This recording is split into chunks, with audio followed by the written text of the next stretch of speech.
I remember meeting Jay in Target, and I was telling him that I was an artist, and I don't think he really believed me that much, or that I was any good because I was working at Target. And I showed him a couple of pieces, and he was like, "Okay, okay, all right, I believe you." That's awesome. I own two pieces of artwork from you, actually. Really? So the Doctor Who print that you made for me that I had signed by Karen Gillan and Matt Smith, which Matt Smith and Karen Gillan both pointed out how cool it was. And I've never seen this before. I was like, that's because there's two of them. Because me and our friend Jeremy have one. The other one is that Snake Eyes Storm Shadow piece. Oh, okay. I actually have the the pencil drawing of that. Okay. Yeah, I still own it. It's in my collection room. It's not displayed right now because I don't have a frame for it, but it's in there. Nice. Yeah, I don't really draw things on paper anymore. I've gone all digital. I don't have any physical art anymore unless I, decide to draw something on paper, which isn't very often. How come? It's faster and easier to do it on the computer. Like say I'm drawing Superman flying through the air and I should just change the angle of his head slightly. I can just change it. I can tilt it a little bit rather than having to erase the whole thing and redraw it. So it saves a whole lot of time. Yeah. So it's all strictly digital. You don't even do a rough sketch on paper at all? Nope, not anymore. Wow.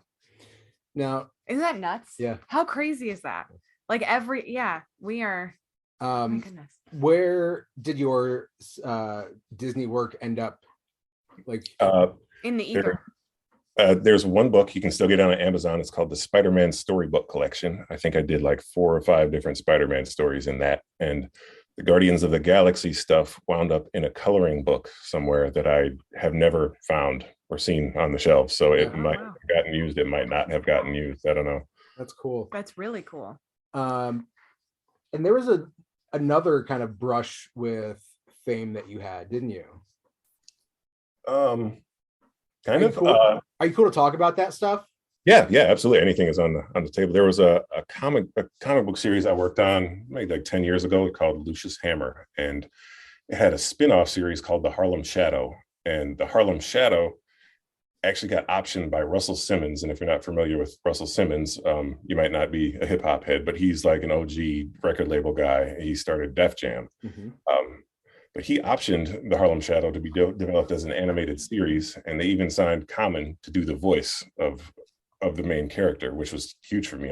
My mind was blown because I'm a huge hip hop fan and I love Common, but it just went through development hell.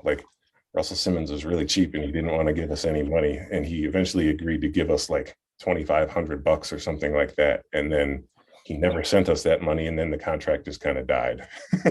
Oh man. I think that happens a whole lot in Hollywood. Yeah. Everyone's always got a good idea that sounds like, let's fund it. And then it just never, everything just falls to the floor. Now, please correct me if I'm wrong. If I'm wrong, please don't post this. Russell Simmons was in Run DMC, right? His brother in Run DMC. There we go. Okay. Yeah, I knew he had I knew Russell. I knew there was a connection between Run DMC and Russell Simmons. I guess that's what. And they were on Def Jam, weren't they? They were not on Def Jam, actually. Really? Yeah, I think I forget which one they were on, but they were not on Def Jam originally. Okay. But and then later on in life, this is maybe 6-7 years ago, Russell Simmons turned out to be a giant creep when it comes to women. So in hindsight, I'm kind of glad we didn't really get too involved with the guy. Yeah. Now let's go back to the movie here for a second, because this was one of the it's not super gross, but it's just one of those things where it's ew.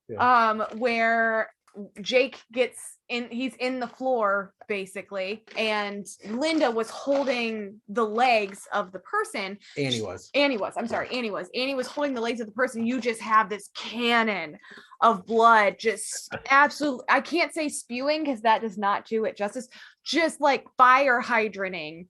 That's not a word, but just fire hydrant shooting level of what's supposedly blood, and then it's just running across the floor as frothy as can be.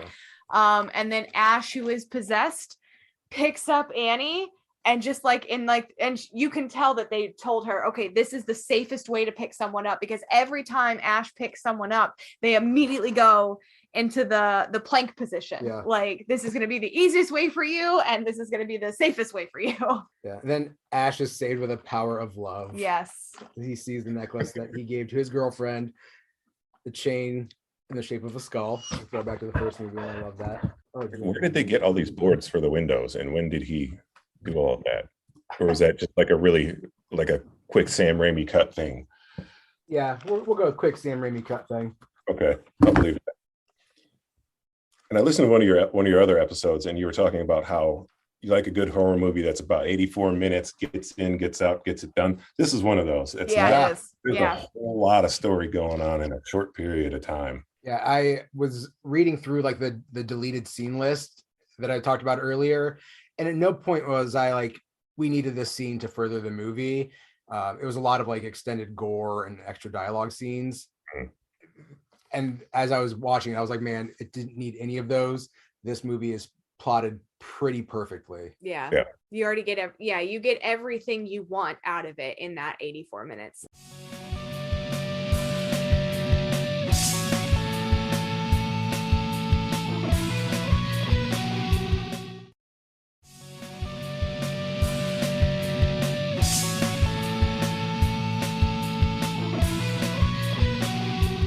This is that scene right here, the chainsaw hand. Like, I love it. I think this might be the scene that turns this movie into a cult hit, with that one little line he says. You know what I'm talking about, when he starts up the chainsaw. Just now. Cuts off the barrel of the chainsaw, puts the gun back on his back. Yes. Yep, there it is.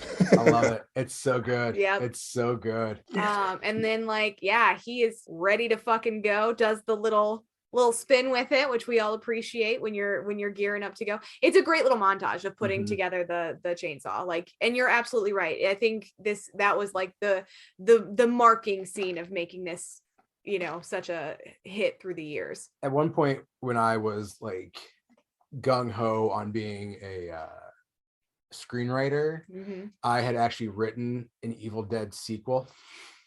Okay.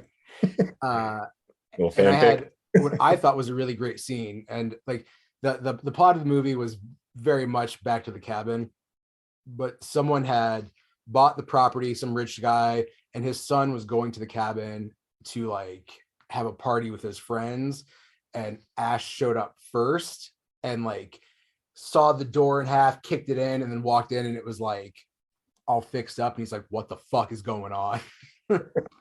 Like, it looks like a livable cabin. Yeah, like everything looks it looks like an Airbnb. Oh my god. Airbnb ever. Yeah. And the we keep hearing screaming from the basement. We get bad smells every night. Like, man, 3 out of 5 stars. The beds were nice. Yeah. I can't find the chainsaw. I was trying to cut some wood. Yeah. Where did they get that weird H.R. Geiger looking knife dagger thing? It was part of the First original one. find. Yeah. It was. Yeah. So that's actually like another little fun fact, is that dagger is from the first one as well. Okay. You guys know far more about this stuff than I do. I mean, you could school us on Spider-Man. Yeah, please do. I probably could, but I distinctly remember an argument that you and I had about Spider-Man's thwip hand. Okay. Because I think at one point, I think you drew it and it might have been like right side up, and I was like, that's not right, or whatever it was. Like you schooled me on it, and you're like, no. And I was like, I also had, when I was in college, I had a discussion, it wasn't really an argument, discussion with one of my roommates about Spider-Man's mask. And this was before even the Sam Raimi Spider-Man movie came out. And some artists draw Spider-Man's eyes so they emote, so they can squint and get bigger, and you can show shock and things like that. And he's like, it's a mask. It would never do that.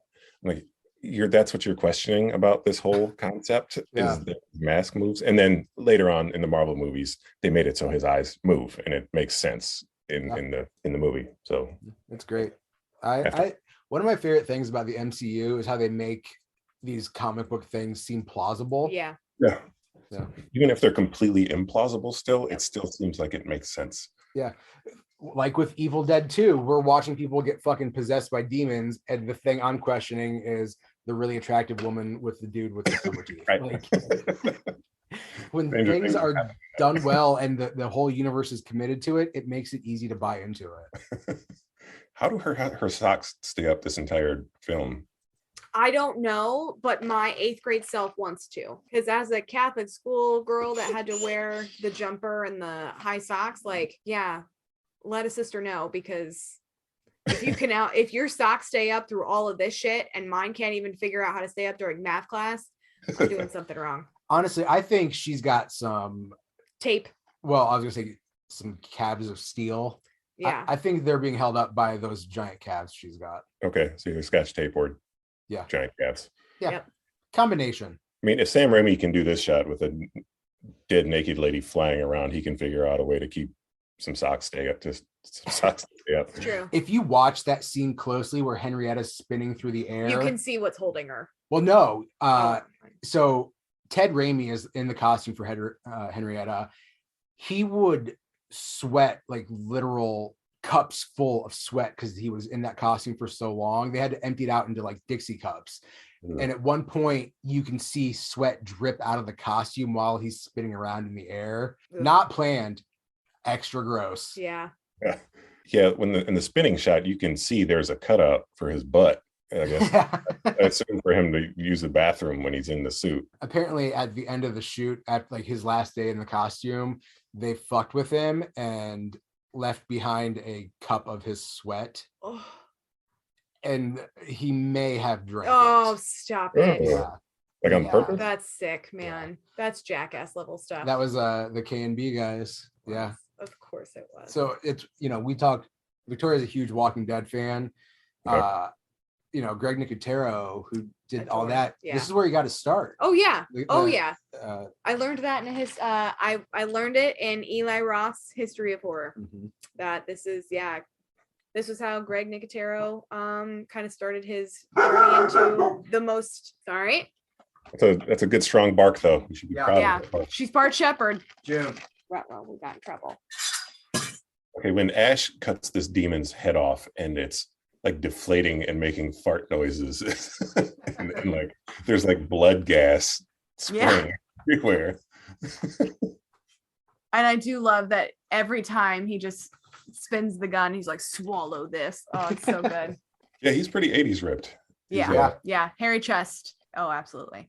I never actually watched the TV series sequel to this. Really? Wait, Ash versus Evil Dead? I watched a couple of episodes of it, but I just didn't really latch on. It's the same thing. Yeah. It's just the same thing. Like, yeah, because I said that to Jay when we were starting this. I said, I think I watched probably like 2 or 3 episodes, and I was like, it's the same thing. I liked it a lot. I thought they did I loved a lot with the mythology. Yeah. And Bruce Campbell even said one of his favorite things was going back and being able to visit a character that he created and flesh it out and use skills that he's acquired over 30 fucking years in Hollywood to give that character kind of his ending. Mm-hmm. And they knew when they went into the final season that they weren't going to be able to come back. So they wrote an ending, and he's like, that's the end for Ash. That's what we wanted. Yeah. Yeah. I mean, I really did enjoy the episodes that I did watch. That was the thing. I really enjoyed them, but it was just the same thing. So I just felt like, I saw him in The Evil Dead. I know what he's doing. Yeah, I might have to check it. Is that on HBO Max or I think it's on Stars. Yeah, it's on you could try, I think Prime. I think you can find it on Prime. Because I think if it is on Stars, you can just get the Stars channel on Prime. Yeah. It's worth watching. Yeah, I have so many streaming services and I just don't want to pay for another one. I have like 12. No, I feel that. I will say, like, I do have quite a number of channels through Prime, and I think it's like $4. I love the scene at the end of the movie where they have opened the portal and Ash gets the gray streak. Yeah, I was gonna say something about that. I don't know the significance of that. Is it just because he's scared shitless? Yeah. Yep. Hair turns gray. I guess I would be too if there was a big demon sticking its giant head through my door. Yeah. I wonder if I have something like a repressed memory or something. So this is fun. I have that just grows naturally. And so it got me, it started coming in at 16. And so I always said, like, yeah, it just was a stressful childhood, but like, I wonder if I have a repressed horrific moment of this nature that caused me to have my gray streak. A giant demon spirit turned into a physical manifestation. Or like in Constantine. Have you ever seen Constantine with Keanu Reeves? Mm-hmm. Yeah, you know what scene I'm talking about, where they hold the mirror over that I think